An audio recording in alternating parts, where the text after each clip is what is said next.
Bueno, Lazarillo de Tormes en ópera este fin de semana. Hoy damos la bienvenida a Chema Lacunza, gerente de ópera de Cámara Navarra. ¿Qué tal, Chema? Bienvenido. Buenas tardes. Hola, buenas tardes, ¿Qué Amaya. tal? Muy bien. Con nervios, ¿no? Este fin de semana, estreno. Sí, muchos nervios, pero estos son de los nervios buenos. De verdad, de los nervios que apetece Te da tener. gusto. Claro que sí. Jesús García es barítono. ¿Qué tal, Jesús? Bienvenido. Hola, bien Gracias por hallados. acompañarnos.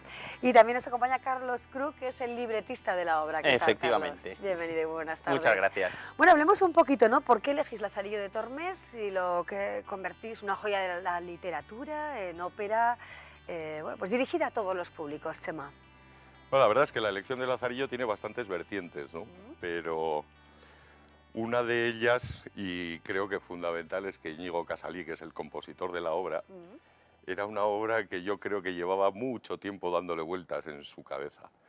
Y nosotros, bueno, pues realmente recogiendo el testigo de Íñigo, que es nuestro compositor de referencia, ya sabes que tenemos 5 óperas suyas, nada menos, pues dijimos, bueno, pues este es un reto muy interesante, es un reto muy difícil, porque lo es, y creo que Carlos ya te lo comentará con creces, pero creo que es absolutamente ilusionante y creo que es una cosa que, como no se ha hecho nunca, un estreno mundial, pues es fantástico hacerlo, ¿no? Claro que sí. Cuéntanos tu papel, Jesús, y también las dificultades que ha entrañado, bueno, pues todo el proceso de creación de esta ópera.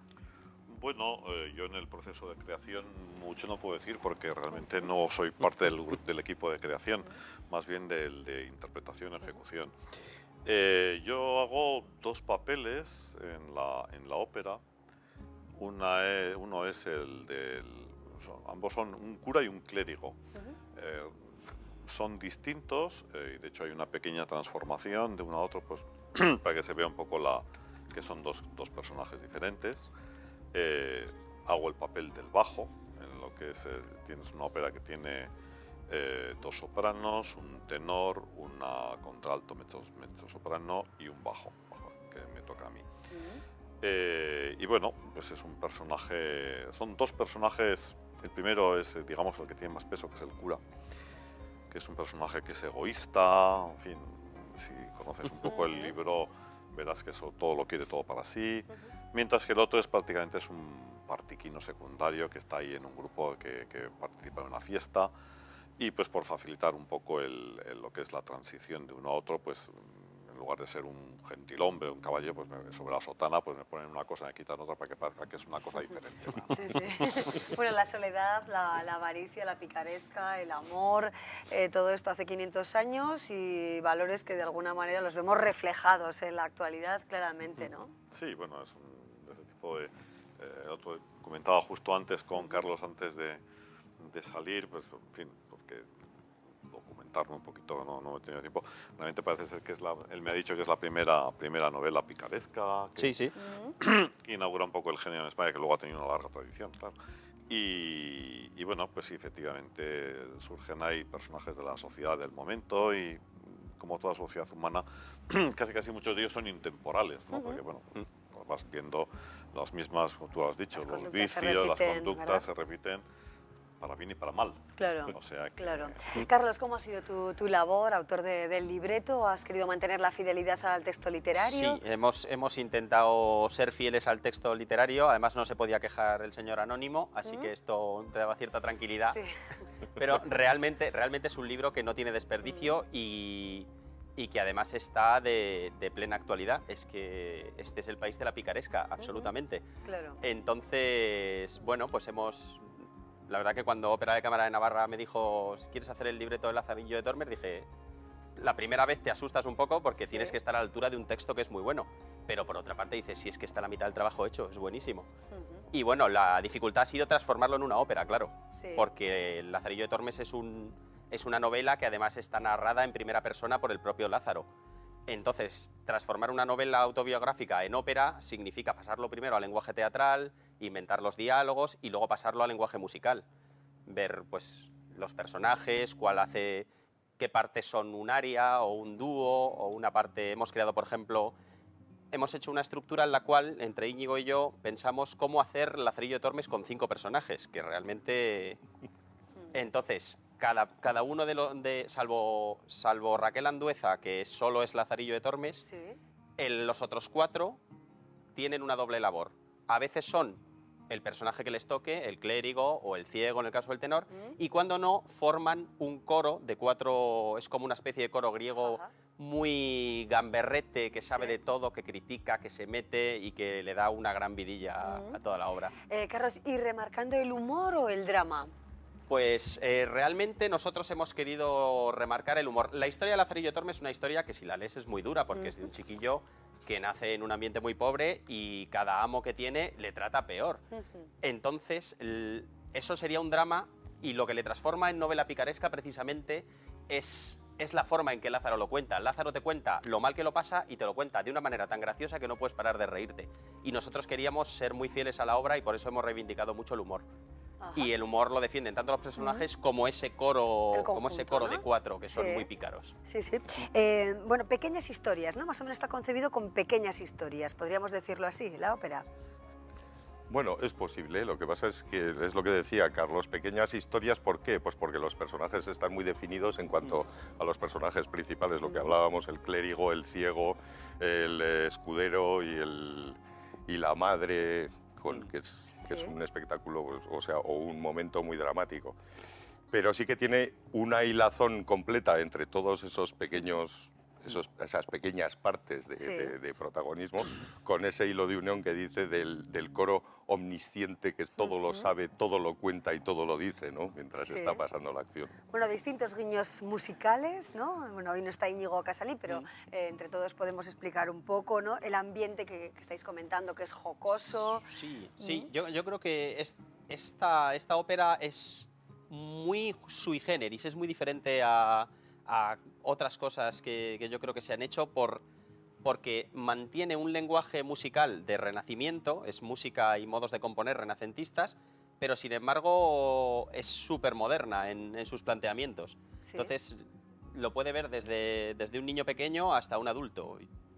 ¿Qué atmósfera se crea? Por contar un poco, ¿no? La sensación que vosotros tenéis ahora que estáis a punto de estrenar. ¿Cuál es la atmósfera? ¿Cómo la calificarías, Jesús? Bueno, la atmósfera, la música que ha compuesto Íñigo está muy bien escrita, como decía Carlos, claramente tiene un fundamento renacentista, hay muchas danzas propias de esa música. Todos los intérpretes, tanto los instrumentistas como los intérpretes vocales, tenemos una cierta especialización en ese periodo de la música y además tenemos mucha relación, porque yo conozco a todo el mundo, que sí, todos nos conocemos entre sí, porque un poco el mundo de la música antigua en España, al final somos todos los mismos y acabamos viéndonos en las distintas situaciones, pero somos siempre los mismos, ¿no? Y entonces, en ese sentido, pues hay un grupo, tenemos una relación estrecha y jugamos mucho, nos tomamos mucho el pelo en escena. Entonces, no me hagas reír y tal, pero en fin, alguna cosa ya haremos. Lo disfrutáis, ¿no? Bueno, la escenografía, el vestuario, la puesta en escena, ¿cómo es, Chema? Pues la verdad es que es un complemento fantástico a esa música renacentista que decía Carlos y Jesús, porque pensar en Renacimiento, pues lógicamente nos lleva a pensar en antigüedad pura y dura, ¿no? Sin embargo, en la escenografía y el vestuario hemos querido darle un complemento de contemporaneidad, vamos a llamarle así, y sobre todo hacer un nuevo ejercicio de lo que en ópera de cámara nos gusta, y es mezclar varias artes, incardinar artistas que no son exclusivamente músicos e intérpretes dentro de las producciones, y en este caso, bueno, pues la escenografía está llevada por Nicolás Alba, que como sabéis es escultor. Tiene unas exposiciones de escultura muy interesantes y es el que ha desarrollado el aparato escénico, que la verdad es que yo creo que va a sorprender y mucho. Y eso complementado además con el vestuario de Edurne Ibáñez, que creo que con el estilo, vamos a llamarle escenográfico, pues tiene una línea de conexión muy importante, que en cierta manera rompe con lo de abajo, es decir, con los instrumentos de época antiguos, que eso también lo vamos a ver, pero que crea una conexión fantástica entre ese punto renacentista y ese punto de contemporaneidad. Bueno, ahora solo nos queda veros, ¿no? Ver vuestro trabajo este fin de semana, ¿no? Hombre, yo estoy convencido que el que lo vea es posible que repita. O sea, por eso intentaría que fueran todos el viernes porque repetirían el sábado, pero Sí. el que lo vea va a ver un fantástico espectáculo. ¿Dónde más, aparte de Pamplona, habéis pensado mover el espectáculo a otros lugares? ¿Cuál es vuestra idea, Chema? Bueno, pues en este momento estamos trabajando y estamos trabajando muy, muy seriamente en una serie de festivales tanto de teatro clásico como viendo especializaciones en música antigua, pero ya sabes que generalmente aquí los programadores son como Santo Tomás, ver para creer, con lo cual primero tenemos que hacer y luego tendremos que ir a vender. Ver para creer. ¿Eh? Bueno, muchísimas gracias. Desde luego experiencia tenéis y mucha, ¿eh? De ya una buena Vamos trayectoria, teniendo. ¿verdad? Muchísimas gracias, Carlos Cruz, Gracias. gracias A ti. Jesús, gracias Chema. Enhorabuena, Amaya. seguro por el trabajo, que sea un éxito. ¿eh? Os esperamos a que hagáis todos. disfrutar, de verdad. Además es una obra que merece realmente la pena. La hemos leído, la hemos visto recientemente, además también con Rafael Álvarez el Brujo, que estuvo aquí sí, en Pamplona y en Alsace, en diferentes lugares, y ahora pues ópera. Suerte y gracias. Bueno, nosotros ahora continuamos y de la ópera vamos a seguir hablando de las letras, de las artes, porque recientemente estuvimos con el autor Javier Sierra Conel, estuvo nuestra compañera Carolina Laherrar y nos presenta su última obra. La pirámide inmortal no es una novela histórica al uso. En las novelas históricas generalmente lo que hacen es darle diálogo, darle voz a episodios del pasado que están muy bien estudiados. Esta novela, en cambio, es el intento por resolver un enigma histórico. La noche perdida de Napoleón, que él pasa en el interior de la Gran Pirámide en agosto de 1799 y de la que nunca quiso hablar. Sabemos que esa noche realmente tuvo lugar, fue el 12 al 13 de agosto de 1799. Sabemos que cuando él emerge de la Gran Pirámide después de haber pasado una noche a solas, lo hace con el gesto desencajado, con signos de turbación, como si hubiera pasado una velada terrible. Sabemos que se resistió siempre a dar cuenta de lo que allí le sucedió. Y a partir de esas incógnitas que levanta, la frase con la que él se justifica, dice que nunca querrá contar lo que ha pasado allí dentro porque no le va a creer nadie, yo armo esta novela, donde trato de explicar qué es lo que le llevó a pasar esa noche en la Gran Pirámide y hasta qué punto le transformó su vida y su destino. Aquí el protagonista, Napoleón, se da cuenta también desde muy joven que es perecedero, que de alguna manera vivirá 60, 70 años, pero no más. ¿Por qué? Y en la búsqueda de esa respuesta es en la que nos vamos a encontrar a ese Napoleón enfrentándose a la cultura que parecía tener la clave de todo, que es la cultura de los antiguos faraones, los que construyeron todo su universo pensando que había vida después de la muerte. Como Napoleón nunca quiso contar lo que le ocurrió dentro de la Gran Pirámide, nunca escribió sobre ello, nunca puso por escrito sus impresiones en sus cartas personales, por ejemplo, o en sus informes al Directorio de París, a mí no me dejó otra alternativa que la de imitarlo. Así que en el año 97 me las ingenié para poder pernoctar en el interior de la Gran Pirámide y pasar las mismas 7 u 8 horas encerrado en la Cámara del Rey del monumento. No fue un permiso legal, fue un permiso alegal. Es decir, yo tenía ya algunos contactos en la meseta de Giza y con el Servicio de Antigüedades y se abrió lo que en astronomía se llama una ventana de oportunidad. Había un hueco en el que yo podía pasar esas horas en la pirámide y lo aproveché. La verdad es que lo hice un poco llevado por la osadía, ¿no? Yo quería saber lo que le pasó a Napoleón y estaba dispuesto a arriesgar todo. Pero no me di cuenta de que me estaba enfrentando a una aventura que iba a transformarme también a mí mucho, ¿no? De alguna manera pasar esas horas en el interior de un monumento como la Gran Pirámide, en la más absoluta de las tinieblas, rodeado del más tremendo de los silencios, con la sensación de que el aire se va a agotar de un momento a otro. Fue una experiencia muy similar a la de estar enterrado en vida. De alguna manera me enfrenté a la muerte. Creí, cuando llevaba un rato allí dentro, que mi cuerpo se estaba disolviendo en la negrura de la cámara, como un azucarillo en una taza de café. Así que me resigné. Decidí aguantar al máximo en aquel lugar, aguantar la muerte, porque era esa la sensación que yo tenía. Y cuando finalmente emergí de aquella trampa salí del monumento arrastrándome por sus angostos pasillos y vi la luz de la meseta de Giza al amanecer, tuve la sensación de estar renaciendo, de estar volviendo a la vida. Eso en el mundo antiguo tenía un nombre, se llamaba iniciación. De alguna manera yo sufrí una iniciación involuntaria. Me enfrenté a la muerte, la superé y nací a una nueva etapa de mi vida. Y de verdad que lo fue, porque yo entré como periodista en la Gran Pirámide. Aquella noche yo quería escribir un reportaje sobre Napoleón y terminé convertido en escritor. Lo que viví allí dentro, lo que creí ver y sentir fue tan increíble como lo que Napoleón ocultó, y la única manera de contarlo era en clave de novela. Por eso este libro no se puede contar, se tiene que leer. Yo creo que el misterio es el motor de toda buena historia, es lo que te hace pasar las páginas, lo que te hace arrinconar otras obligaciones, lo que te invita a trasnochar leyendo un libro y no a dejar que te venza el sueño. Este es un libro escrito para aquellos que aman la intriga, que aman el misterio y que también gustan de esas novelas que una vez terminadas dejan ese sabor de boca al lector de haber aprendido algo de historia. Y en este caso no solamente se aprende de historia, sino que también se aprende de esa historia oculta que no nos han contado en el colegio. Y yo creo que ese punto al final lo convierte en algo muy atractivo.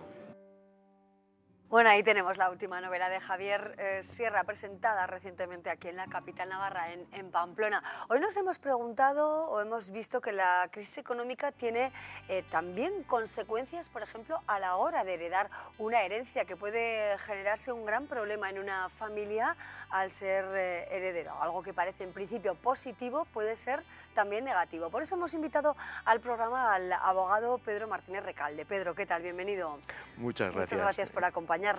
Puede llegar a ser un problema, y está claro que han aumentado el número de renuncias a herencias en nuestro país y también aquí en Navarra, ¿verdad? Sí, al final el tema de la crisis económica ha traído que muchas herencias, que en principio, como dices, parece algo bueno, pueda convertirse en algo negativo. Dices, Sí. Por un lado, hay sobre todo lo que tiene inmuebles. Dices, los inmuebles han bajado muchísimo de valor, con lo cual si hay deuda sobre esos inmuebles puede que las deudas sean superiores al valor de los bienes. Dices, entonces, ¿merece la pena o no? Dices, pues si está claro que las deudas superan los bienes, no merece la pena. Pero sí que es cierto que en Navarra y el Estado hay pues una fórmula diferente, ¿no? ¿Cuáles son las principales diferencias en cuestión de herencias entre Navarra y el conjunto del país? Bueno, en herencias el régimen foral es un régimen completo y diferente del régimen del Código Civil de Derecho Común. Sí. Entonces, en el régimen foral las principales diferencias son la práctica absoluta libertad de testar que tenemos los navarros. Dices, tú puedes dejar la herencia a quien te parezca bien, sin tener que reservar prácticamente nada a nadie, excepto el usufructo de fidelidad y algunas otras reservas. Y luego está el tema de la sucesión cuando no hay testamento. El orden sucesorio navarro es distinto del de derecho común. En derecho común heredan primero descendientes, ascendientes, cónyuge y parientes colaterales. En Navarra los primeros son los descendientes, que esto es común a todos los regímenes, pero luego heredan los hermanos de doble vínculo, los de vínculo sencillo, los ascendientes, el cónyuge y luego los colaterales. A ver, hermanos de doble vínculo y vínculo sencillo. Sí. Lección una. Hermanos de doble vínculo son los que son hermanos del mismo padre y misma madre. Hermanos de vínculo sencillo son los que son hermanos, pero solo por ser hijos del mismo padre o hijos de la misma madre. Y luego también hay otra peculiaridad en los bienes, si son bienes troncales o no troncales. Los bienes troncales son los que alguien ha heredado a título de herencia o donación de su familia anterior. Entonces, sobre esos bienes El orden de heredar es distinto, heredan los descendientes, que ahí es igual, pero luego antes que los hermanos de vínculo sencillo, cualquiera que sea, heredan los familiares del tronco familiar del que provienen esos bienes. Esa es otra de las peculiaridades. ¿Y es conveniente hacer testamento? Sí, el testamento yo creo que, sobre todo, por un lado, si se quiere que la herencia vaya a parar a un orden diferente del que está establecido por la ley, es necesario, si no, no podría ser. Pero luego, además, si está hecho el testamento, nos evitamos un trámite que se llama acta de notoriedad o declaración de herederos judicial, dependiendo de quién sea el heredero, que es más caro que un testamento, porque un testamento puede costar 50 euros en el notario, o sea, es un trámite económico. Sí, ¿y el testamento de hermandad qué es exactamente? El testamento de hermandad aquí en Navarra lo solemos asociar siempre al testamento en el cual un matrimonio o una pareja de hecho se instituyen herederos mutuamente. Pero bueno, también se podría hacer, no es necesario que tengan un vínculo ni familiar ni nada, se puede hacer entre un grupo de amigos que se nombrasen herederos unos a otros. Entonces, lo habitual es ese, el testamento de hermandad, por el cual, en ese caso, los cónyuges se instituyen habitualmente herederos universales el uno al otro, con lo cual se cambia el orden de sucesión normal, que es normal en cuanto a que ser el que marca la ley, de ser los descendientes los herederos. Bueno, vamos a ponernos en una situación de viudedad, ¿no? Si no hay testamento, Pedro, ¿en qué situación queda el cónyuge viudo aquí en Navarra?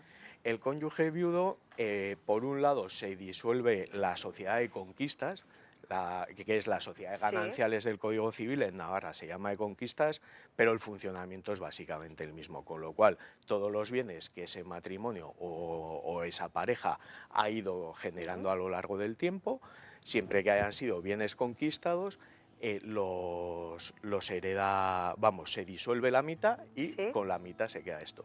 Y luego los descendientes serían los dueños de la otra mitad, que es la mitad que pertenece al fallecido, pero sobre esos bienes el viudo tiene el derecho de usufructo en tanto en cuanto viva.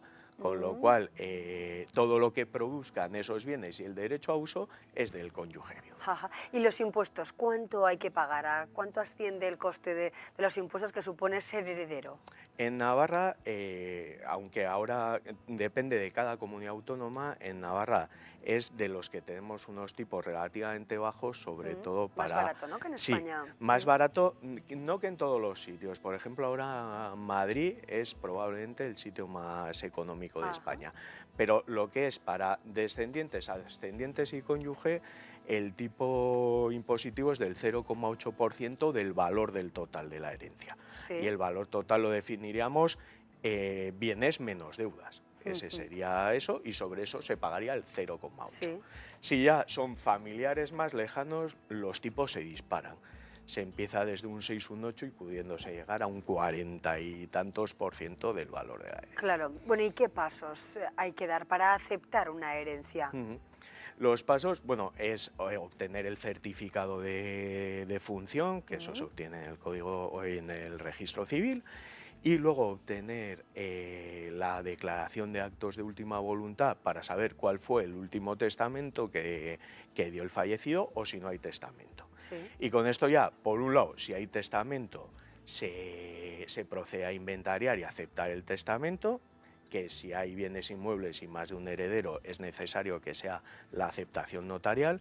Si no, la aceptación se puede hacer en un documento privado, que normalmente podemos redactar un abogado, y se liquida en Hacienda y ya se hace propietarios los herederos de los bienes. Y si no hubiese testamento, hay que hacer un acta de notoriedad, que en el caso de que los herederos sean los hijos se puede hacer vía notario. Dice, si no hay descendientes, entonces al ser los hermanos es necesario que sea judicialmente la declaración de herederos. ¿Y qué es la legítima foral?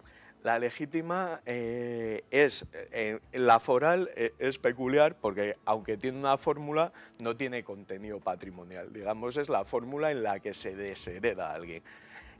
Aquí consiste en 5 sueldos febles o carlines como bienes muebles Febles o carlines. y una robada Palabras, de ¿eh? terreno en los montes comunales como inmuebles. Y así, en el lenguaje más Entonces popular eso y directamente es que comprensible. te han desheredado, Eso es. te han dejado Sí, sí, sí. fuera del testamento, salvo que te hayan nombrado legatario, Sí. que es que te pueden dar una cosa concreta o un legado universal, que al final sería algo similar a ser heredero. Hay casos en los que puede heredar la Diputación Foral de Navarra, ¿no? Sí. ¿En qué casos exactamente? Pues al final es en el caso que no hay familiares ni descendientes, ni ascendientes, ni cónyuge, ni colaterales hasta el 6º grado, que el 6º grado pensemos que un primo es un 4º grado, Sí. es decir, alguien que no tenga prácticamente familia, si no ha testado, Sí. pues le toca a la Diputación Foral. Aparte que como sujetos fiscales siempre le toca un poco Exacto. o un mucho. O mucho, según cuánto, ¿no? Efectivamente. Claro, ¿conoces algún caso así en Navarra o no? ¿Algún caso de ¿Existe? que haya Sí, sí. heredado directamente por no haber? Sí que los hay. Y ahora, bueno, los casos de las herencias en cadena, pues llega el momento, pero lógicamente Diputación tampoco acepta una herencia Claro. que no tenga valor. Claro, entiendo que puede haber mayores problemas también, al margen de este tema, en la repartición de la herencia entre varios hermanos, por ejemplo, ¿no? O entre varios primos, o bueno, algo que involucre a muchas personas, ¿no? ¿Cuáles son realmente los problemas que generan mayor conflicto en una familia? Sí, de hecho, aparte de algunos casos que a veces se dan de testamentos otorgados en situaciones complicadas, la mayoría de los problemas vienen, como has dicho, en el tema de la repartición. Dices, en herencias grandes que hay pues un montón de bienes, pues cómo hacemos los lotes para evitar que quede perteneciente a 2 o más un bien, que eso siempre genera conflicto. Entonces, pues la formación de los lotes, o bien se puede encargar, puede haberlo hecho previamente el testador, que puede él ya haber distribuido la herencia según a él le parezca, Sí. o puede haber nombrado un contador partidor, que sería la figura que lo haría. Si no existe, pues tienen que ponerse de acuerdo y si no, acabar en el juzgado, que es la peor de las situaciones. Y luego otra situación que suele generar conflictos es cuando varios heredan un mismo bien, es decir, típico caso de un piso que heredan 4 hermanos. Sí. Y dices, pues como puede haber situaciones diferentes, pues puede haber quien considere que es mejor alquilarlo, quien considera que es mejor venderlo, o dejarlo. quien quiere utilizarlo, Claro. en fin, al final eso es lo que puede generar más conflictividad. Claro, eso es cuestión de llegar a acuerdo y si no a juicio, claro. Efectivamente, nadie tiene en principio la obligación de permanecer en lo que se llama un proindiviso, con lo cual si al final no te pones de acuerdo, pero lo mejor es intentar, y a veces los abogados ejercemos un poco de mediadores en intentar buscar acuerdos que sean razonables para todas las partes, ¿no? Pedro Martínez Recalde nos ha ilustrado acerca de esta cuestión complicada de las herencias. Pedro, abogado, muchísimas gracias por acompañarnos y hasta pronto. Encantado. Nosotros continuamos. Hola, soy Óscar Vidorreta y soy propietario de la tienda de novias y eventos L'Atelier Tudela. L'Atelier nace de la necesidad imperiosa que teníamos en Tudela de tener un negocio, un establecimiento que se dedicara exclusivamente a la novia y a todo lo que le rodea, al novio, a la madrina, a traer marcas de calidad que cubrieran un poco esa necesidad que teníamos en esta zona y en los alrededores, trayendo marcas pues, como pueden ser Aníbal Laguna, Víctor Luquino, Isabel Zapardiez, algo de línea mucho más exclusiva para la gente que buscaba algo especial para un día muy especial. Somos una tienda joven, llevamos solamente 2 años ahora mismo en el mercado, pero la verdad es que desde el principio la tienda se abrió rápidamente, nos pusimos en el disparadero, yo creo que también de una forma muy rápida porque los propios diseñadores nos abrieron ese mercado y porque la imagen que da la tienda es una imagen totalmente limpia, renovada. Y eso hizo que de diferentes comunidades, pues de la zona de Soria, de Ólvega, de Zaragoza, Pamplona, buscaran un producto totalmente renovado al igual que la tienda, y entonces la clientela se puso muy rápido en contacto con nosotros. El escaparate en la tienda se trata prácticamente como si fuera otro vendedor. Para nosotros es tan importante o más que el resto de la tienda. Normalmente cuando nosotros creamos un escaparate, que habitualmente se cambia cada 20 días, lo que pretendemos es prácticamente ponerlo en el disparadero desde el momento que se levanta el telón. Normalmente se crea un traje, tenemos confección propia, se crea un traje, se habla con un diseñador, hablamos siempre de un elemento central y a partir de ese elemento se crea un escaparate, un paisaje, casi una historia, y lo que pretendemos es enseñar a la ciudad, yo creo que un escaparate de primer nivel. Ahora mismo estamos 3 personas atendiendo en tienda, 3 personas en taller de costura, porque prácticamente todos los trajes se miman hasta el último día, justo hasta un día antes de salir de la tienda, se encajan al milímetro, entonces eso lleva un trabajo muy arduo. Yo creo que la hace diferente un poco el concepto de tienda, sobre todo que cuando una novia quiere probarse un traje de novia o una persona se quiere vestir de madrina, lo que quiere un poco es guardar el secreto hasta el final.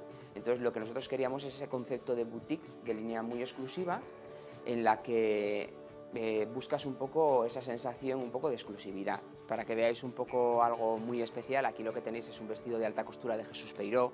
Es una pieza totalmente bordada en diferentes chapitas metálicas en tono dorado sobre un fondo blanco, y aquí en esta modelo lo que podéis ver es una pieza prácticamente exclusiva y espectacular. Las chapitas lo que hacen es un efecto de flores que van cayendo totalmente en degradé sobre la falda y el cuerpo de la modelo, y es una pieza con mucho volumen, como os decía, y bien en tendencia, muy ajustado al cuerpo, con un efecto de transparencia sobre los hombros, sobre un tul de seda en un fondo dorado que le da un tono a ese fondo blanco, muy blanco, y que se ciñe perfectamente al cuerpo, dejando pues ceñida, muy ceñida la cintura y luego dándole volumen a la forma de la falda para que haga este efecto tan espectacular, algo de línea muy exclusiva y que podéis encontrar, por ejemplo, aquí en la tienda, en la atelier. Pues al igual que pasa con la novia, la tendencia en novio es muy amplia y cada vez, gracias a Dios, más. Los novios cada vez se quieren vestir más de novio y quieren ser el protagonista de la ceremonia, al igual que pasa con la novia, y vemos cosas pues tan espectaculares como esta, un traje que, aunque sigamos manteniendo el color negro como muy sobrio y muy elegante, pero tiene tejidos muy especiales. Esto es una seda brocada en negro y coordinada con colores pues tan espectaculares como los morados o los verdes. En el atelier lo que intentamos es hacer un completo, que cuando una persona entre y confíe en nosotros, confíe para todo. Nosotros intentamos con nuestros complementos, con bolso, cartera, zapato, con los tocados de la novia, los velos, es decir, que una persona cuando salga de aquí salga completa, salga perfectamente encajada. Lo mejor del establecimiento yo creo que es la gente. Yo creo que es el trato humano que se le da a la gente, el trato y la profesionalidad con la que se trata todos y cada uno de los trajes que salen de este establecimiento. Bueno, Óscar Vidorreta nos ha contado desde el atelier Tudela las posibilidades que entraña esta tienda, realmente que es casi como un museo, ¿no? Si alguna vez van por Tudela, desde luego yo les recomiendo que visiten el escaparate por lo menos. Bueno, seguimos y ahora nos vamos a Lodosa. Vamos a hablar del pimiento de Lodosa. Ya saben que nuestro compañero Carlos Merino nos lo va a contar todo acerca de este producto hoy en Agronavarra. Ahora nos deja un avance, adelante.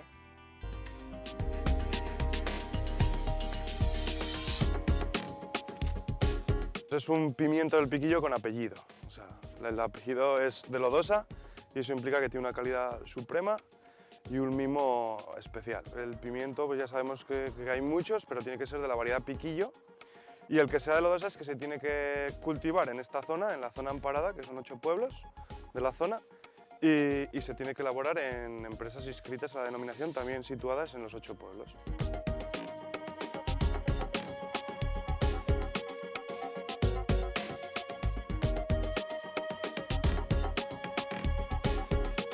Tienes que coger el que está rojo, no naranja, que el naranja ya se pondrá luego rojo, el rojo, y el que no tenga ninguna incidencia de que le ha picado un bicho, de que le ha mordido, decimos asoleados, cuando le ha pegado mucho sol y está un poco protegido por la mata, le sale como unas pequeñas como pecas que luego no se puede pelar. Todo ese tipo de cosas hay que quitarlo de la mata y tirarlo al suelo. Y lo que es bueno de verdad, o sea que no tiene ninguna cosa de esas, haces tú. El requisito indispensable en la denominación de piquillo de lodosa es que el proceso después de asado no toque el agua, porque el agua conseguiríamos reducir mano de obra y que se lleve la piel, pero el agua se lleva también el sabor, y es una de las características importantes del producto, que en la manipulación no se haya utilizado agua para que conserve todo su sabor. Como en la línea recibe tantos golpes el pimiento, también tenemos unos bombos para quitar las semillas que hay en el interior. Eso es todo anterior a la línea de pelado manual.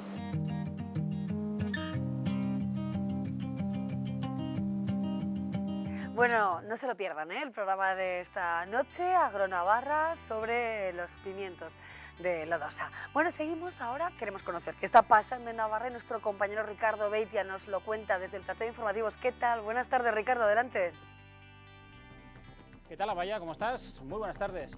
Hoy hemos mirado a zonas industriales, a 14 polígonos que nacieron entre los años 64 y 75, que surgieron fruto de un plan, el Plan de Promoción Industrial de Navarra, y que colocó a casi 20.000 personas en esos polígonos. Fue el paso de la Navarra rural a la industrial y el comienzo de la transformación económica y social de nuestra comunidad, que va a ser reconocida, ese plan de promoción industrial va a ser reconocido el próximo 3 de diciembre, Día de Navarra, con la Medalla de Oro, el máximo galardón que se otorga de manera institucional en nuestra comunidad.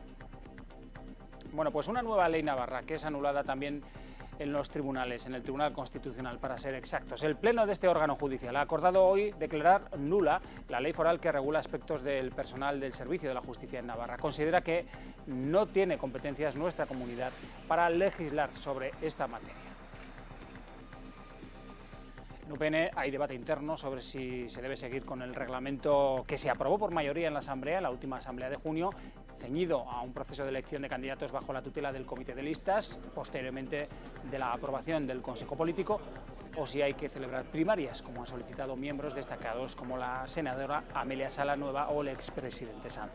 Hoy en rueda de prensa del Gobierno se ha hablado de esto, pero también tenemos declaraciones de las dos partes, quienes apuestan por primarias o quienes apuestan por el reglamento interno.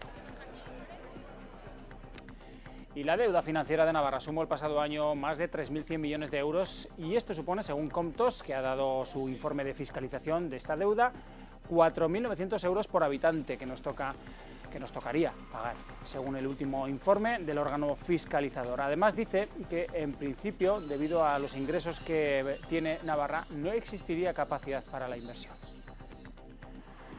Ocurría ayer a última hora de la tarde, un hombre de 69 años, natural de Pamplona, era atropellado mortalmente en la autovía 15, a la altura de Noain, cuando transitaba entre los 8 carriles de tráfico que separan ambos lados. Y Planasa Navarra es el líder en solitario de la Deco Oro, lo es de manera provisional a falta de que hoy se dispute el resto de la jornada. El conjunto de Sergio Lamúa venció anoche al potente Palencia por 80-76. Hernández Sonseca con 41 de valoración y Ortega pusieron el broche a una gran actuación colectiva. Hoy hemos visitado la Catedral de Tudela porque tras la finalización de las obras de restauración, de rehabilitación de su claustro, ahora el Ayuntamiento quiere seguir trabajando para mantener este patrimonio histórico y lo quiere hacer a través de una mesa de trabajo que ha comenzado hoy su andadura. Contaremos a las 8:30 los detalles de lo que se va a hacer en la Catedral de Tudela de ahora en adelante, que no es poco. A las 8:30 más noticias. Amaya, feliz tarde.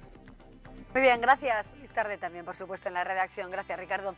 Nosotros ahora ya nos despedimos con la previsión meteorológica para los próximos días y recordándoles que mañana estaremos en directo de nuevo. Entre otras cuestiones hablaremos de cine con nuestro crítico Fermín Martínez y también hablaremos de la custodia compartida con la mediadora familiar y orientadora Magali Marrodán. Espero que no se lo pierdan. Hasta pronto.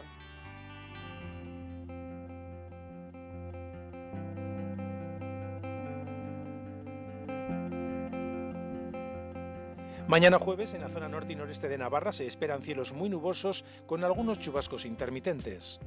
En el este y sur, jornada con predominio de las nubes que podrían dejar algún chubasco.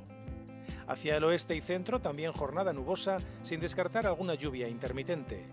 Las temperaturas máximas serán suaves, rondando los 15-20 grados de media, y siendo en la vertiente cantábrica donde se den las más altas.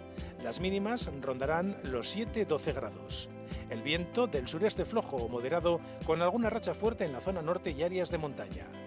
En el resto del país, mañana jueves, en la mitad occidental de la península estará muy nuboso con lluvias que en el oeste y sur de Galicia, oeste de Castilla y León y norte de Extremadura podrían ser localmente fuertes o persistentes. En forma débil podrán extenderse a otros puntos de la península, salvo al área mediterránea y Baleares, donde estará poco nuboso o con nubes altas. En cuanto a la tendencia para los próximos días, el viernes esperamos un día gris y lluvioso. El fin de semana será variable con nubes, ratos de sol y poca probabilidad de lluvia.